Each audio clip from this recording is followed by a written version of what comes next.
They laughed when she pulled out her black card right before she erased a deal worth $12 billion.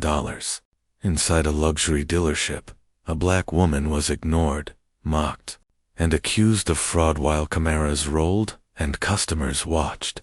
Staff smirked. A manager joked loudly. Someone threatened security. She didn't flinch, didn't explain, didn't raise her, because every insult was biting.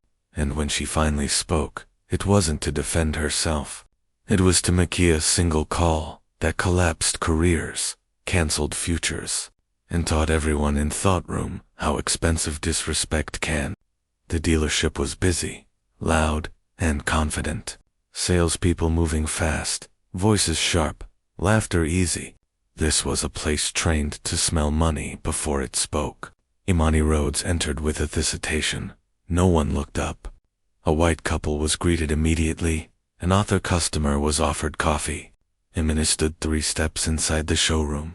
Invisible by design, she waited. 30 seconds passed, then 40. A salesman glanced at her, looked away, and continued scrolling on his phone. Imani took a slow breath. She had signet contracts in rooms guarded by men with... This did not unsettle her. It disappointed her. Finally, a young associate approached, not smiling. "Can he help you?" he asked, already dicing. "Yes," Imani replied. "I'm her regarding a partnership." He raised an eyebrow. "Those are scheduled." "Ikna," he scanned her. Then gestured heavily. "You can look around." Die first humiliation landed cleanly. Dismissal without hostility, which made it harder to challenge. Imani walked deeper into the showroom. Conversations bent her lowered, then resumed with... She stopped near a display. Noon followed. A female associate leaned toward another and whispered loudly. "Another one." Imani turned. "Excuse me." The associate smiled thinly. "Did you need something?" "I'd like to speak with the manager." The woman laughed once. "About what?" The second humiliation came with witnesses. Imani didn't answer. She reached into her bag and placed her card on the counter. The associate picked it up, glanced at it, then burst out laughing. "Is this serious?" Others looked over. "This is a black card," the associate said loudly. "You know we've seen fake ones before, right?" A salesman joined in.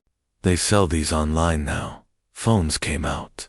"Not to help, just touch." Imani said nothing. The latter encouraged escalation. A man stepped out from an office, already annoyed. Gregory Vance, floor director. He took the card, inspected it, and smirked. "This isn't how business works," he said. "You don't walk in off the street and wave plastic.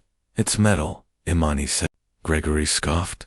"Cue a correction, the third humiliation, hith. You're wasting our time," he continued.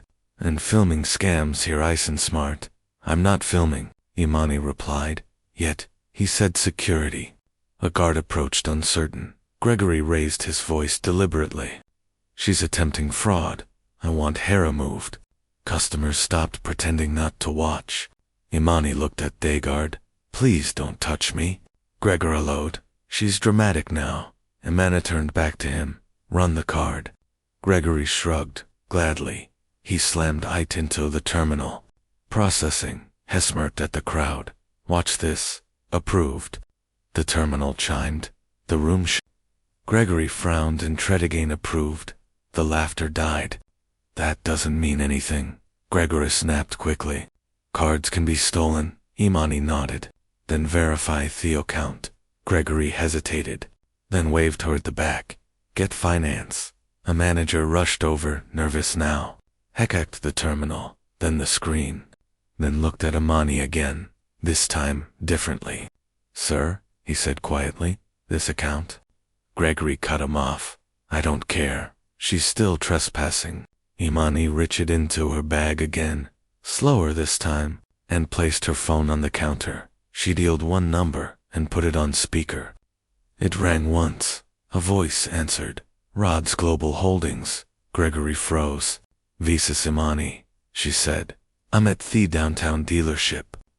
Silence, then understood. Gregory leaned forward. "Ma'am, You're making a mistake. Imani didn't look at him. I'm canceling fleet expansion. The room went completely silent. The full amount? The voice asked. Yes, Imi replied. $12 billion.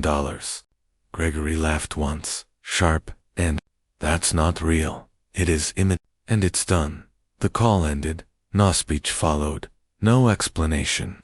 Gregory pulled out his phone frantically. Notifications. Beganarving immediately.